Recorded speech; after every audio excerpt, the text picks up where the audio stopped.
Salut les makers, j'espère que vous vous portez bien. Alors j'ai reçu un petit colis de la part de Guide Buying. Encore une Creality, cette fois-ci c'est la S1 Pro. On va regarder un peu le contenu, la monter rapidement et puis voir un peu ce qu'elle vaut.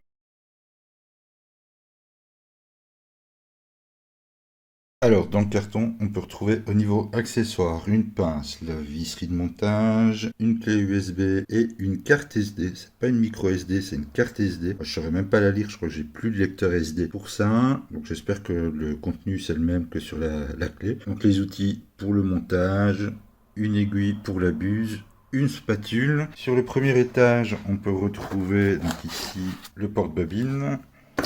En tout cas, une partie. On a ici hop, un bandeau LED. Donc ça vient se placer devant la machine. Alors c'est pas mal. C'est voilà, on a de la lumière. On pourra imprimer dans le noir. Il y a un petit bouton ici sur le côté. Par contre, ça a l'air relativement fragile. Ah, bah, il faut pas appuyer dessus. Voilà. On a ici la tête. Ouais, elle fait quand même son poids. Donc avec leur CR Touch, le ventilo pour le fang, pour la tête, c'est un direct drive. Elle est vraiment massive, hein, elle est vraiment lourde. Ici, le système de branchement donc de la tête, enfin du bloc complet. On viendra connecter donc la nappe ici au-dessus. Donc ça, on verra un petit peu comment ça fonctionne. Ça, c'est la deuxième partie donc du support de bobine avec le capteur. Et reste là, arrête de bouger avec le capteur de filament. Et vu la tête de celui-ci, je pense que ça doit être l'écran. Voilà, ouais, je suis trop fort en devinette. Voilà, donc on a ici l'écran. Donc là, dans le carton, il me reste le châssis de la machine. Je vais sortir ça, on va regarder ça ensemble. Je vois déjà qu'il y a un truc qui est plutôt sympa, c'est un PEI. Voilà, ça c'est pas mal. Texturé et lisse. Bref, je vais sortir ça du carton et je vous reprends tout de suite. Donc voilà, c'est sorti. Un petit tour rapide avant que je commence le montage. On a ici le lecteur de carte SD, la prise USB pour la connecter au PC, à Clipper, Octoprint, ce que vous voulez. Par contre, en regardant un petit peu plus près, la clé USB qui est fournie avec, en fait, c'est pas une clé USB, c'est un lecteur de carte, tout simplement. On a ici donc un lecteur de carte SD et micro SD. Donc tout compte fait, je saurai voir ce qu'il y a sur la carte qui est fournie avec. Ici, on a un tiroir comme sur la Max. Mais par contre, je le trouve vachement plus grand. Alors c'est fou parce que la machine elle est beaucoup plus petite. On est sur une surface d'impression de 220 par 270. Alors par contre c'est pas mal parce que ici devant on a une poignée. C'est plutôt sympa. Donc effectivement on est sur un PEI qui colle des deux côtés. Donc on a la partie texturée et la partie lisse. Par contre il y a deux vis là ici au bout. J'ai regardé, elles ne servent pas à grand chose, donc c'est un peu dommage, mais bon, c'est vraiment pour chipoter. Niveau connecteur, tout est là. Là, le câble pour le plateau chauffant, c'est quand même plutôt costaud, c'est pas mal. Ici, on a pour les moteurs du Z, pour la lampe. Bref, c'est plutôt pas mal fait. Toutes les infos, hop, se trouvent ici sur le côté. Et donc, au niveau du châssis lui-même pour la tête, on est donc sur... Oups, un double Z motorisé, plus la courroie ici au-dessus pour la synchro. Ouais, dans l'ensemble, ça a l'air pas mal. Moi, ce que je vous propose, c'est que je la monte rapidement. Ouais, je vais vous passer cette étape-là, on regarde ça une fois que c'est fait, puis on commencera les premiers prints. Alors, juste avant de vous montrer à quoi elle ressemble une fois qu'elle est montée, comme je vais la brancher, je vais quand même vérifier une petite chose, c'est qu'au niveau de l'alimentation, on est bien sur le 230. Alors, c'est caché à l'arrière, derrière une étiquette. On va devoir l'enlever. J'espère que je pourrai la remettre au cas où, même si normalement il n'y a pas de souci. Par contre, c'est du costaud. Hop, je fais une petite pause. Je vais l'enlever avec mes deux mains. Alors, c'est bien loin dans le châssis. Donc, je vous conseille vraiment d'utiliser une lampe. Mais bon, on voit là que c'est sur du 230. Donc, c'est parfait. Je vais pouvoir la brancher. Alors, voilà. Elle est montée. Dans l'ensemble, il n'y a rien de particulier à dire, hormis pour le fun. Bon, j'ai l'impression d'être un peu sur un montage Ikea où on a plein de vis en trop, qui d'un côté n'est pas plus mal si on a des pièces à changer. Bon, ça reste des vis, mais c'est toujours ça de prix. Alors, ici, au niveau donc, de la barre LED, alors effectivement, c'est vraiment pas fait pour servir de poignée. Par contre, bah, déjà là comme ça, avec le petit bouton sur le côté, on peut voir que ça éclaire vachement fort. Hop, on va diminuer un petit peu la lumière, voilà. Donc ça, on le verra pendant les prints de nuit, ce que ça donne. Donc je vous le rappelle, elle a une surface de 220 sur 270 de haut. On a le PEI ici, qui est donc fourni par défaut avec. Ça, c'est plutôt pas mal. Par contre, évidemment, la surface d'impression à côté de la Max que j'ai eu il n'y a pas longtemps, bah, elle est quand même beaucoup plus petite. Par contre, elle pèse vraiment son poids. Je pense que celle-ci, elle doit être beaucoup plus lourde que la Max Neo. Je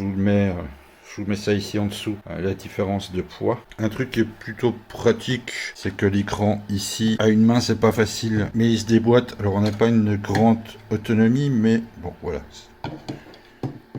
On peut toujours le prendre comme ça en main, le remettre sans trop de difficulté dessus. Je l'aurais vu un petit peu plus incliné vers l'avant personnellement, mais ça on peut pas le changer, donc c'est pour ça qu'à la limite, voilà, le prendre dans ses mains si besoin pour l'incliner un petit peu plus. C'est plutôt pratique. Maintenant, ce que je vais faire, c'est de évidemment vérifier un peu les excentriques, faire le Z de la tête, et puis on parlera un petit peu du menu qui est fourni et de ce qu'on peut faire avec.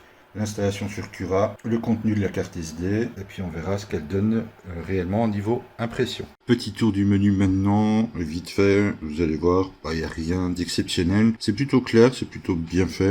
On a ici l'interface de base qui nous donne les températures, les vitesses, le Z, le démarrage du print. Dans imprimer, on se retrouve avec la liste des fichiers, tout simple. Alors quand vous démarrez la machine, elle va faire un retour automatique. Vous ne pourrez rien faire sans que le home soit fait avant. Et à partir de là, vous allez avoir accès donc à tout ce qui est mouvement, donc le retour en home, le déplacement X, Y, Z, une section entrée-sortie pour insérer ou pour faire ressortir votre filament. On pourra même changer ici la température de la buse avant de pouvoir le faire. On arrive sur un clavier tactile et dans la section manuelle, on peut changer température de bus, température de plateau, les pré-réglages sur PLA ABS qui sont configurables, le contrôle du ventilateur ou mettre en route le ventilateur pour refroidir. Au niveau paramètres, on a justement ici donc les paramétrages pour le PLA et l'ABS. On peut les changer. Niveau paramètres avancés, on retrouve tout ce qui est mouvement, donc les steps et autres, vitesse de rotation, on a tout ça ici. On peut modifier en cas de besoin. On a même ici les valeurs du PID si on veut les rentrer manuellement. On peut remettre évidemment la machine en sortie d'usine et on a ici un interrupteur gravure laser car oui, chez Creality maintenant on a un kit qui permettent de changer une imprimante 3D en graveur laser.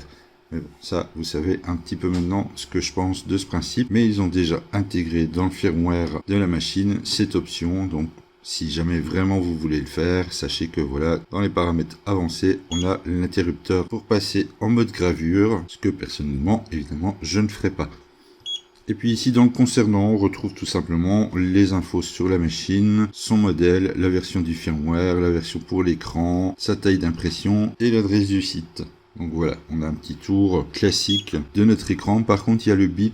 J'ai pas trouvé comme sur les autres le petit haut-parleur qui permet de le couper.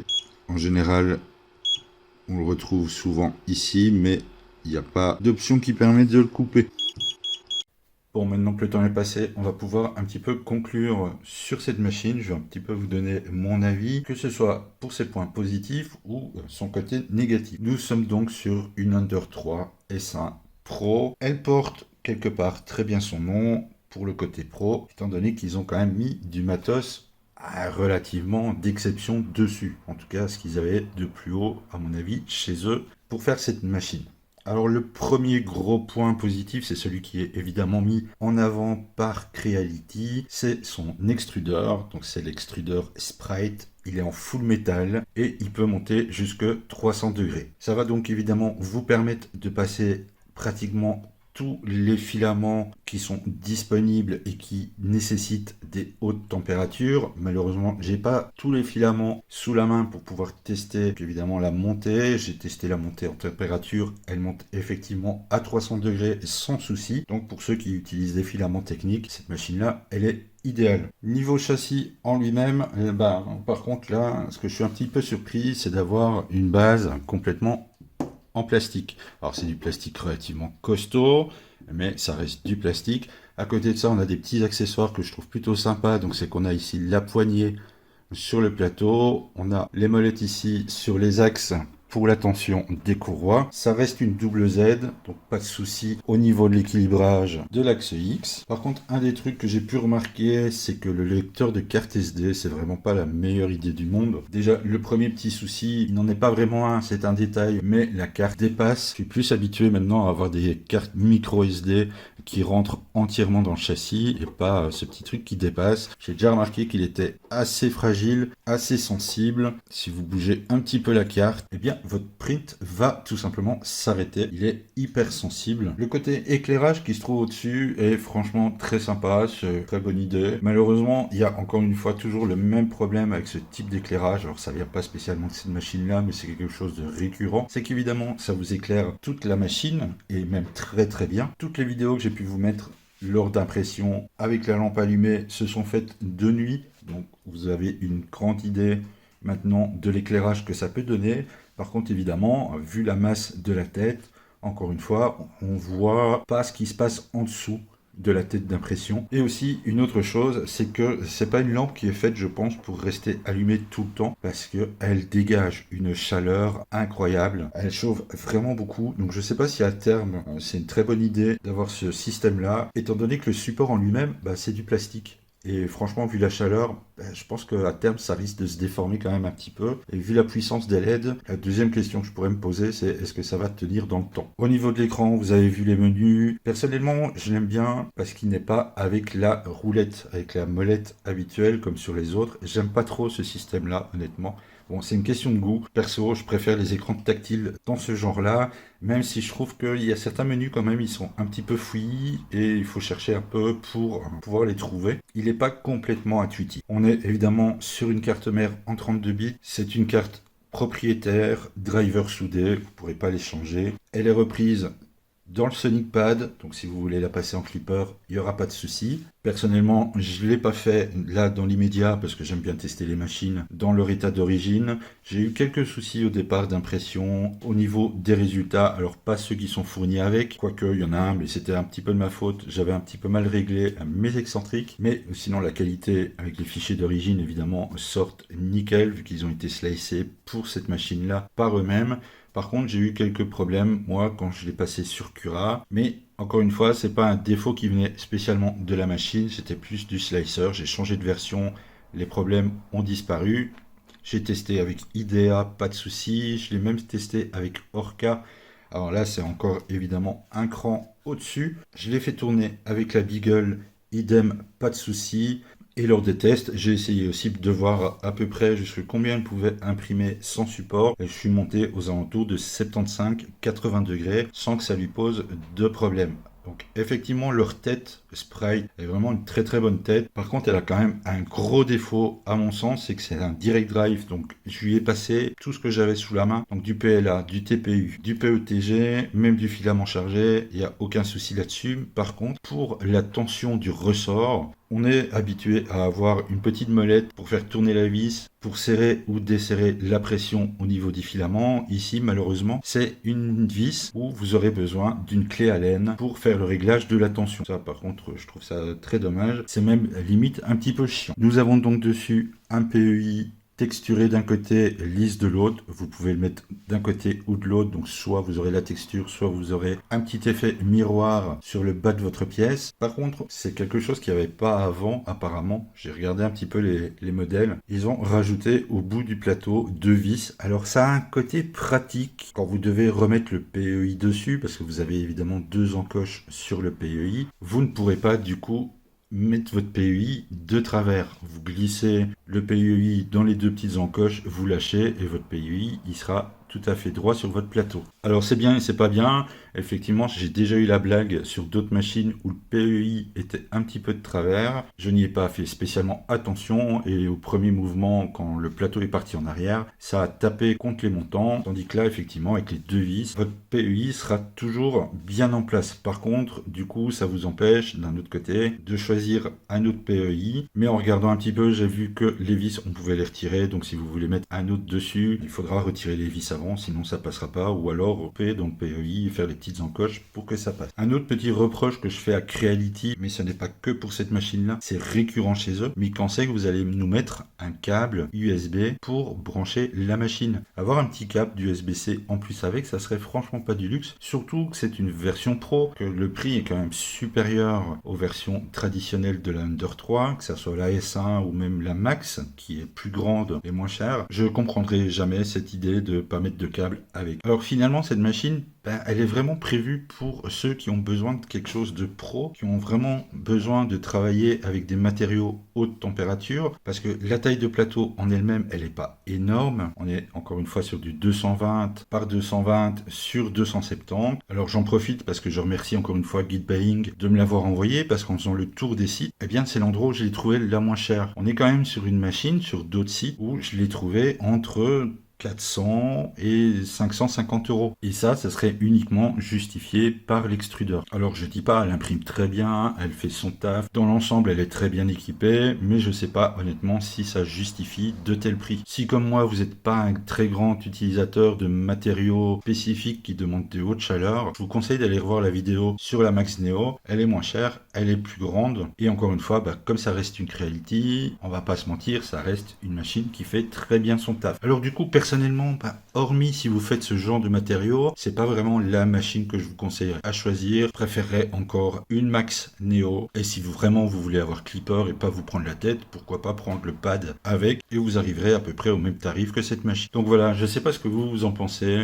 N'hésitez pas à me dire dans les commentaires si son prix est justifié, si ça vaut le coup, si vous êtes déjà des utilisateurs de la S1 Pro, ce que vous en pensez. Évidemment, on est là pour échanger et je vous dis à bientôt dans une prochaine vidéo.